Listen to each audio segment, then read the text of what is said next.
ಈ big boss ಮನೆಯಲ್ಲಿ ಕಳಪೆ ಬಗ್ಗೆ ಯಾಕ್ರಿ ಯೋಚನೆ ಮಾಡ್ತಾರ? ಕಳಪೆ ಆದ್ರೆ ಪಕ್ಕಾ ಫೋಟೋಟ್ಟಿ. ಈ ಕಳಪೆ ಇರೋದೇ ಧನರಾಜ್ ಕೊಡಕ್ರಿ. ಈ ಫಿಗರ್ ಎಲ್ಲೋ ನೋಡ್ದಂಗೈತಲ್ಲ, ನಂಗೂ ಹಂಗೆ ಅನ್ನಿಸ್ತಾ ಐತೆ. ಪ್ರತಿ ಶುಕ್ರವಾರ ಬಂದಾಗ ಲಿವಿಂಗ್ ರೂಮ್ ಅಲ್ಲಿ ಎಲ್ರು ಕೂತು ಒಬ್ಬೊಬ್ರು ಒಂದೊಂದು ಹೆಸರು ಹೇಳಿದಾಗ ಧನರಾಜ್ ಹೆಸರು ಬಿಟ್ಟು ಬೇರೆ ಯಾವ ಹೆಸರು ಬರೋದೇ ಇಲ್ರಿ.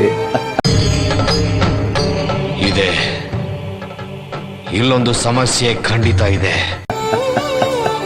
ನಂಗೆ ಗೊತ್ತಾಗೋಯ್ತ್ರಿ, ಈ ರೀಸನ್ ಕೊಡ್ಬೇಕಾದ್ರೆ ಅವರಲ್ಲಿ ಏನ್ ಪ್ರಾಬ್ಲಮ್ ಇದೆಯೋ ಅದನ್ನೇ ಇನ್ನೊಬ್ರಿಗೆ ರೀಸನ್ ಆಗಿ ಕೊಡ್ತಾರೆ.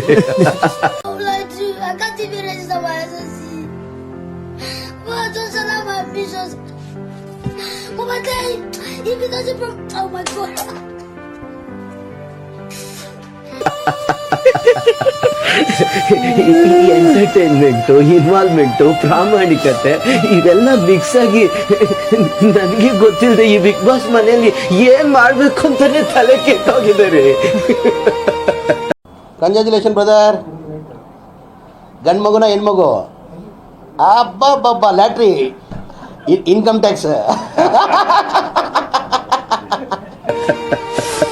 ಈ ಬಿಗ್ ಬಾಸ್ ಮನೆ, ಆ ಜೋಡಿ ಟಾಸ್ಕು, ಆ ಕ್ಯಾಪ್ಟನ್ಸಿ ರೂಮು, ಆ ಕ್ಯಾಪ್ಟನ್ಸಿ, ಆ ರಾಸ್ಕಲ್ ಸ್ಟೋರ್ ರೂಮ್ ಗಟ್ಟೆ ಸದ್ದು ಇವೆಲ್ಲ ಮಿಕ್ಸ್ ಆಗಿ ಈ ಬಿಗ್ ಬಾಸ್ ಮನೆಯಲ್ಲಿ ನಾನು ಇನ್ ಮುಂದೆ ಹೇಗಿರ್ಬೇಕಾಗೋದೇ ಗೊತ್ತಾಗ್ತಿಲ್ರಿ.